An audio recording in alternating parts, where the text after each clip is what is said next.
चंद्र, तुम्हारी भव्यता ने तुम्हें अंधा कर दिया। तुमने अपनी शक्ति का दुरुपयोग किया और इसलिए यह श्राप तुम्हारी नियति बना। प्रभु, क्या कोई मार्ग नहीं जिससे मैं इस श्राप से मुक्त हो सकूं? तपस्या, केवल महादेव ही तुम्हें इस श्राप से मुक्त कर सकते हैं। जाओ पृथ्वी लोक पर और शिव की आराधना करो।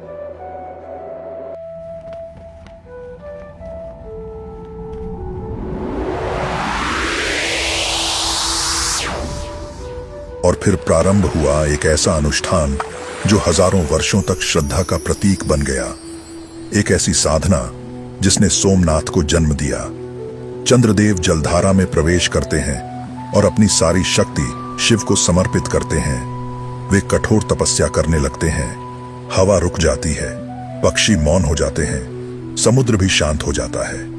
समय बीतता जाता है, दिन से रात, रात से दिन। सालों तक चंद्रदेव अपनी जगह से हिलते नहीं।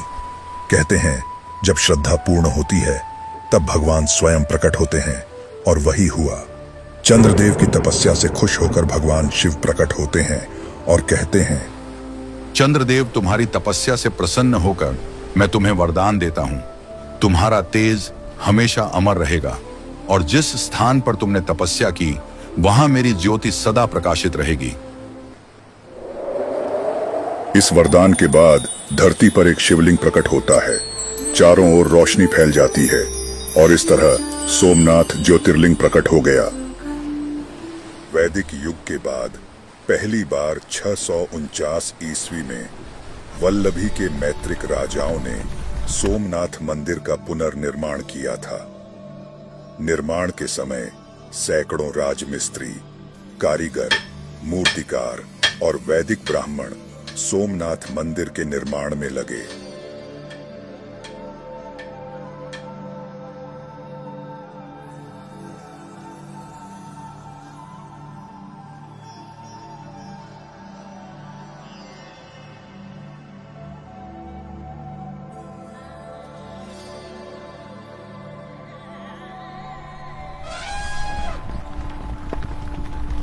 कई सालों के कठिन परिश्रम के बाद सोमनाथ मंदिर का पुनर्निर्माण हो जाता है। यह वह क्षण था जब सोमनाथ का पहला भव्य मंदिर पूर्ण रूप से खड़ा हुआ था। मंदिर के अंदर सोने की दीवारें, चांदी की जालीदार खिड़कियां और छत पर बहुमूल्य रत्न जड़े हुए थे। बाहर विशाल हाट बाजार लगा। इसकी इतनी प्रशंसा हुई जिसमें व्यापारी देश विदेश से आकर व्यापार तक करने लगे। सोमनाथ केवल धार्मिक स्थल नहीं बल्कि व्यापार और संस्कृति का एक भव्य केंद्र बन चुका था। सोमनाथ केवल आस्था का केंद्र नहीं था, अब वो भारत के सबसे धनी और वैभवशाली मंदिरों में से एक बन चुका था। लेकिन जहां समृद्धि ज्यादा होती है वहां किसी न किसी के लालच की दृष्टि भी जरूर पड़ती है।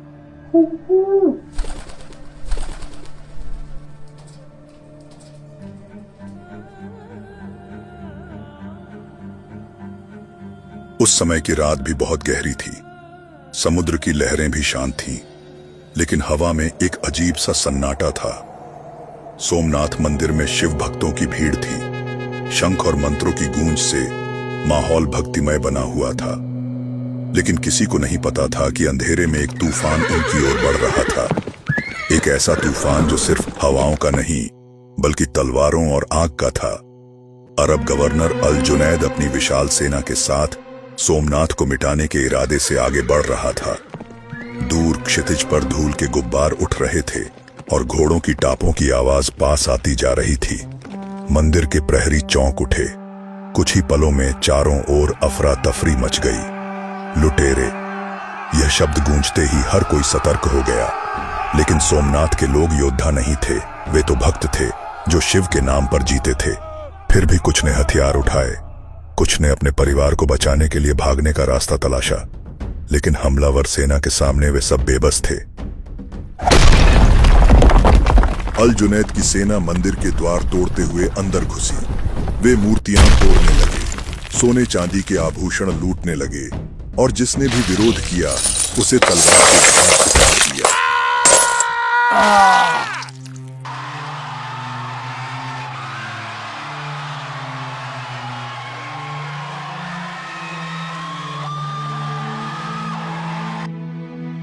मंदिर के अंदर पुजारियों ने शिवलिंग के सामने खड़े होकर रक्षा करने की कोशिश की, लेकिन वे ज्यादा देर तक आक्रमणकारियों को रोक नहीं सके।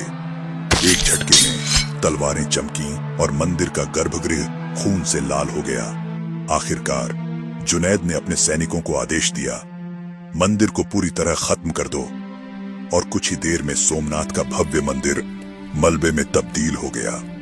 अब तुम सोचोगे, क्या सोमनाथ खत्म हो गया था?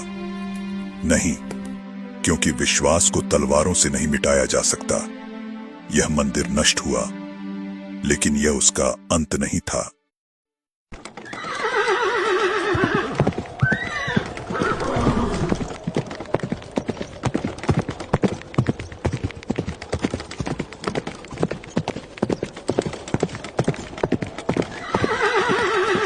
सोमनाथ को मिटाने वाले मूर्ख थे। वे यह नहीं जानते थे कि आस्था कभी मरती नहीं। यह मंदिर फिर खड़ा होगा, पहले से भी भव्य, पहले से भी शक्तिशाली।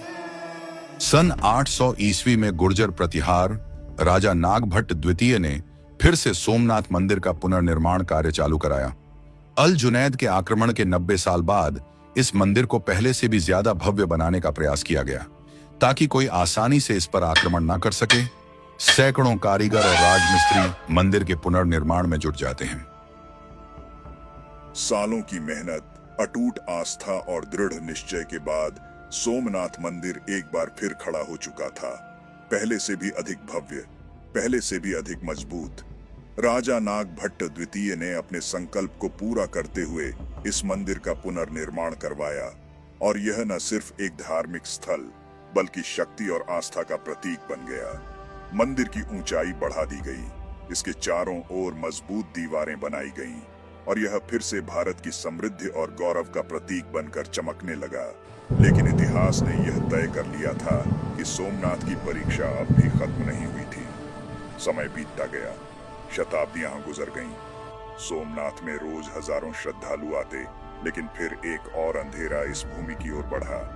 उसका नाम महमूद गजनवी।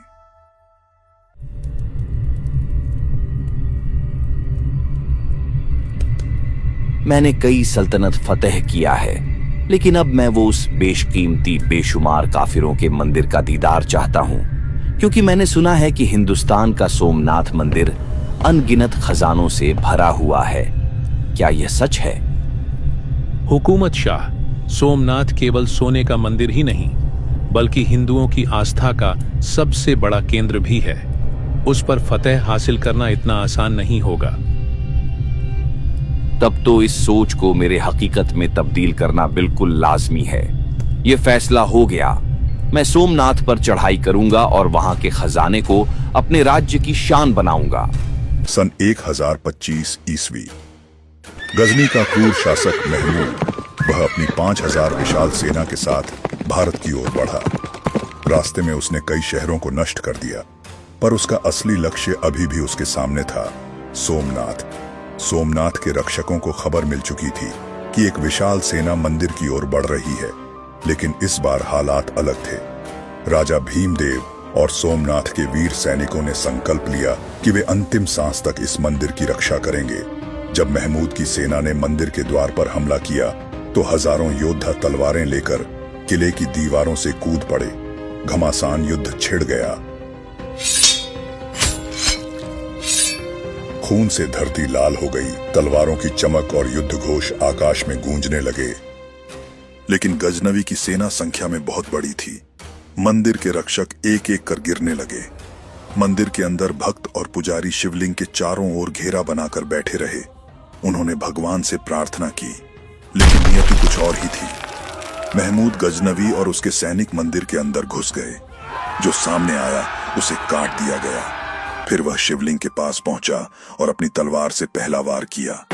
ऐसा कहा जाता है कि जैसे ही तलवार शिवलिंग से टकराई, एक भयावह गूंज पूरे मंदिर में फैल गई। लेकिन महमूद नहीं रुका। उसने अपने सैनिकों को आदेश दिया, इसे तोड़ दो। और कुछ ही पलों में सोमनाथ मंदिर एक बार फिर से ध्वस्त कर दिया गया।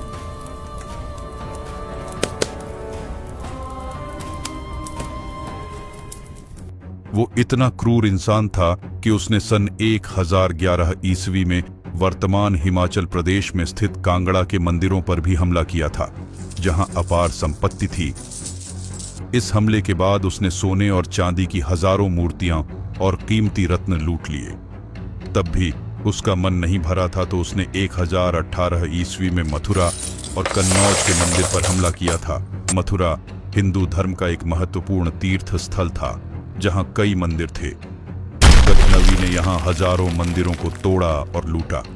उसने मथुरा के सबसे बड़े मंदिर को जलाने का आदेश दिया और उसकी संपत्ति लूटकर गजनी भिजवा दिया।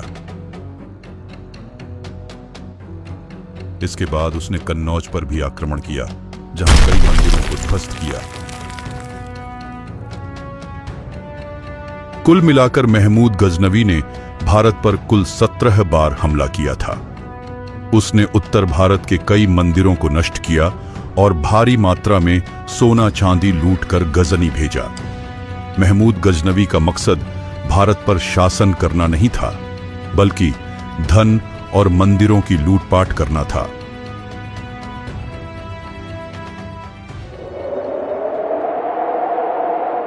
महमूद गजनवी के आक्रमण के लगभग 274 साल बाद अलाउद्दीन खिलजी ने सोमनाथ मंदिर पर हमला करने की योजना बनाई। 1299 ईस्वी में उसने गुजरात पर चढ़ाई करने की योजना बनाई, जिसमें सोमनाथ भी शामिल था। खिलजी ने अपने 2 सेनापतियों उल्लुक खान और नुसरत खान को गुजरात पर आक्रमण करने भेजा। इस सेना का मुख्य उद्देश्य गुजरात को लूटना, उसके व्यापारिक केंद्रों पर कब्जा करना और सोमनाथ मंदिर को नष्ट करना था। जब अलाउद्दीन की सेना सोमनाथ पहुंची तो वहां के स्थानीय राजपूत योद्धाओं और पुजारियों ने मंदिर की रक्षा के लिए संघर्ष किया।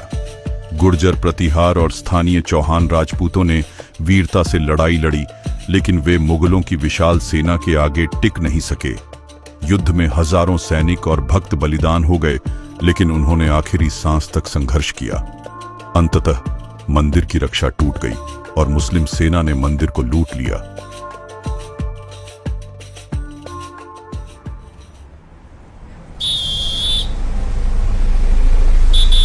सोमनाथ मंदिर वाले सवारी उतारो, जल्दी उतरो, जल्दी। हुर्रे, याहू, दादू, हम पहुंच गए मंदिर। हाँ जी, चलो।